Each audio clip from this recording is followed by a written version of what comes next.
আল্লাহর কাছে চলে গেলে মুখ দেখাতে পারবো না। সেই কারণে একজন মুসলমানের সন্তান হিসাবে আপনাদেরকে ওয়াদা করছি, মূল্যায়ন করা হবে। আব্বা বলতো RS BS CS দেখে মূল্যায়ন করা হবে।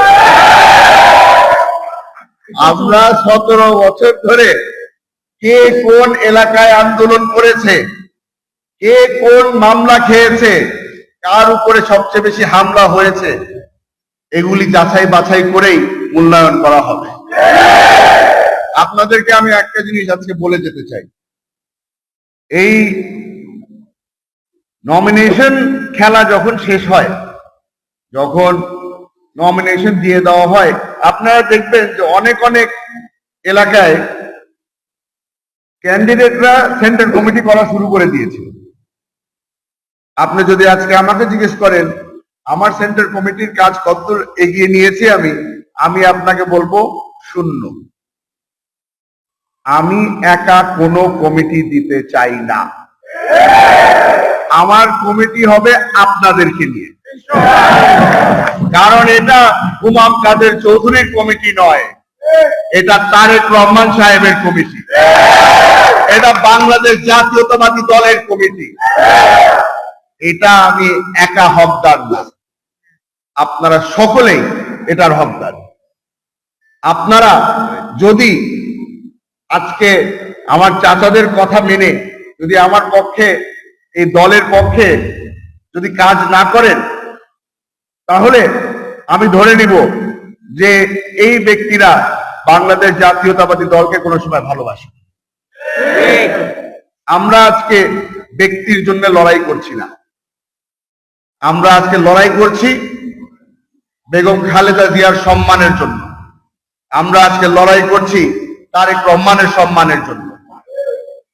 তারেক রহমান সাহেব খুব আবেগের সাথে আমাদের সকলকে বুঝিয়েছিল এই দলটাকে কিভাবে করে শক্তিশালী করতে হবে, এই দলকে আমরা ঐক্যবদ্ধ রাখতে পারি।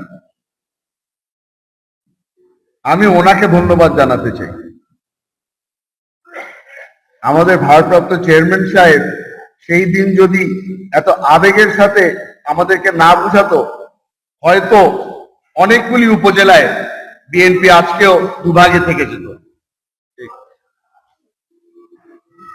আমার বাবা একটা জিনিস সবসময় বলতো, আপনারা হয়তো অনেকজনে শুনেছেন, আমি অনেকবার বলি এটা, আব্বার রাজনীতির একটা মূলধারা ছিল আর একটা শিক্ষা যেটা আমাকে দিয়েছে, ওটা হলো গিয়ে রাজনীতি যদি করতে হয় শরীরের থেকে কলিজা বড় হতে হয়।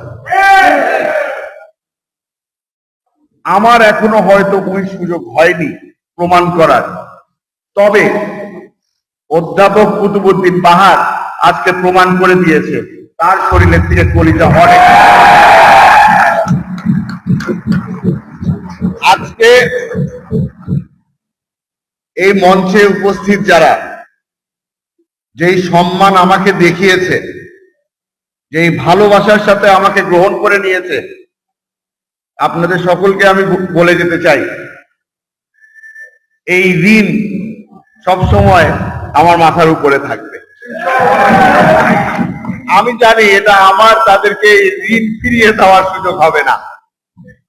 চেষ্টা করে যাব, প্রতিদিন চেষ্টা করে যাব এই ব্যক্তিগুলোকে সম্মান দেওয়ার, চেষ্টা করে যাব প্রমাণ করার জন্য যে আপনাদের এবং ওনাদের সিদ্ধান্ত সঠিক ছিল। আমরা যারা যারা এখানে আছি, আমাদের জীবনের একটাই লক্ষ্য হওয়া উচিত, প্রতিদিন ঘুম থেকে উঠে আমরা যেন ভালো মানুষ হতে পারি, এই লক্ষ্য নিয়ে ঘর থেকে বের হওয়া উচিত।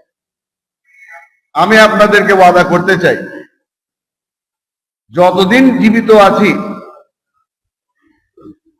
ঘর থেকে বের হওয়ার আগে সবসময় মনে রাখবো আপনারা কি বড় স্যাক্রিফাইস করেছেন আমার জন্য, কারণ এর মাধ্যমেই আপনাদেরকে হয়তো আমি প্রতিদিন সম্মান দেখানোর সুযোগটা পেতে পারি।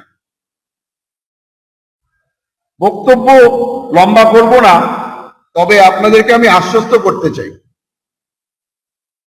যেই জিনিসটা নিয়ে হয়তো আমারও এক সময় টেনশন ছিল, আপনাদের হয়তো এখনো টেনশন আছে, যে আমরা যখন এই দলটা এক হয়ে দাঁড়াবো, কে কাকে টিটকানি মেরে কোনো কথা বলে, কে পিঞ্চিং করে হয়তো মনে কষ্ট দিবে কাউকে, এই জিনিসটা নিয়ে আপনারা সবাই হয়তো চিন্তিত আছেন। আমি এক সময় চিন্তিত ছিলাম। আমি এখন এই বিষয় নিয়ে আর চিন্তা করি না, কারণ আমি সিদ্ধান্ত নিয়ে ফেলেছি। বাংলাদেশ জাতীয়তাবাদী দলের যেই ভাইয়ের বিরুদ্ধে যে কোনো ব্যক্তি মনে কষ্ট দেওয়ার মতো কথা বলবে, সেই ব্যক্তি এই দলে আর থাকতে পারবে না। আপনাদের সম্মান, আপনাদের মান, এটার দায়িত্ব আজকে আমি নিলাম। আশা করি আপনারা আমাকে সুযোগ করে দিবেন প্রমাণ করার জন্য যে সালাউদ্দিন কাদের চৌধুরীর সন্তান মিথ্যা কথা বলে না। আজকে আপনাদের সামনে আমি ওয়াদা করে যাচ্ছি, আমার সকল সিদ্ধান্ত এই ইলেকশন খালি না, আমার রাজনীতির জীবন জানি না কতদিন আল্লাহ হায়াত দিবে, যতদিন আছি প্রতিটা সিদ্ধান্ত নেওয়ার আগে আমি মঞ্চে উপস্থিত যারা আছে তাদের পরামর্শ নিতে চাই। রাঙ্গুনিয়া কারো একা না,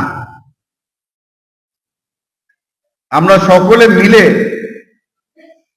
জুলাই মাসে একটা সিদ্ধান্ত নিয়েছিলাম, আওয়ামী লীগকে খালি রাঙ্গুনিয়া না, বাংলাদেশে আর থাকতে দেওয়া যাবে না।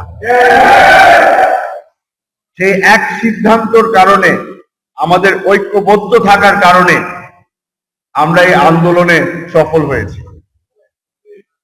আশা করি আপনারা বুঝতে পেরেছেন বাংলাদেশ জাতীয়তাবাদী দলের শক্তি কতখানি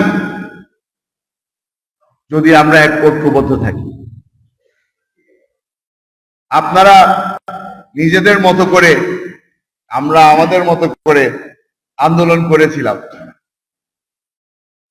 ফিরে তাকিয়ে দেখেন, যদি আমরা একসাথে আন্দোলন করতাম, হয়তো হাসান মাহমুদকে অনেক আগে এলাকা ছাড়া হতো। আজকের থেকে আমরা আর তোমরা বলে আর কিছু নেই। যাদের বুকের